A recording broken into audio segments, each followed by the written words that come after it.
SSC मीमोज में अब marks और ग्रेड्स दोनों शामिल। तेलुगु जुबान को बचाने की पुरजोर अपील, जमात अव्वल से डिग्री तक पहली जुबान बनाने का मुतालबा। तेलंगाना हुकूमत ने बिलाखिर 10वीं जमात के मार्क्स मीमोज की छपाई से मुताल्लिक वजाहत जारी कर दी है। अब तालीमी साल 2024-25 से 10वीं जमात के मीमोज पर न सिर्फ हासिल करदा मार्क्स बल्कि ग्रेड्स भी तबाद किए जाएंगे। तालीमी सेक्रेटरी डॉक्टर योगिता राणा के जारी करदा अहकामात के मुताबिक अब इंटरनल मार्क्स और सालाना इम्तिहान के मार्क्स दोनों अलग अलग दर्ज होंगे। इस साल इंटरनल असेसमेंट्स बरकरार रहेंगे, लेकिन मुस्तकबिल में उन्हें खत्म करने का मंसूबा है।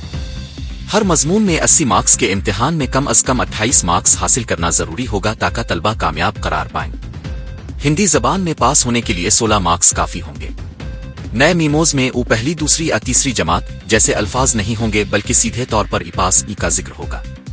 दूसरी जानिब हैदराबाद के सोमजीगोडा प्रेस क्लब में मुनक़दा एक राउंड टेबल कॉन्फ्रेंस में तालीमी माहिरीन ने मुतालबा किया कि तेलुगु जुबान को पहली जुबान के तौर पर अव्वल जमात से लेकर डिग्री तक लाजमी करार दिया जाए।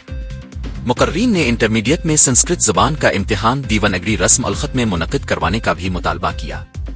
मजीद ये कि सरकारी अहकामात भी तेलुगु जुबान में जारी करने पर जोर दिया गया। इस इजलास में मुमताज अदीबैन, माहिरीन तालीम और सियासी शख्सियात जैसे प्रोफेसर चंद्रकंती काशी, डॉक्टर नंदनी सुधाटी और MLC कोदंडाराम ने शिरकत की।